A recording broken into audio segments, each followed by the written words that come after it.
আপনি আপনার স্ত্রীর কাছে বসে আছেন, একটা ফুরফুরে মনে আনন্দ চিত্তে স্ত্রীর সাথে আলাপ করছেন, তার সাথে আপনি ভাব আদান প্রদান করছেন, আল্লাহর আরশ পর্যন্ত খুশি হয়ে যায়।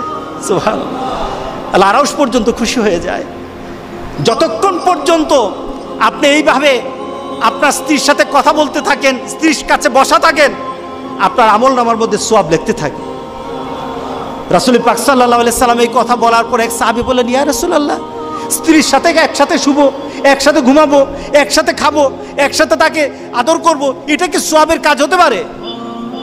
রাসূল পাক সাল্লাল্লাহু আলাইহি সাল্লাম বললেন, আচ্ছা তোমার স্ত্রীকে না নিয়ে তুমি যদি আরেকজন স্ত্রীর কাছে বসে থাকো, আছে কিনা?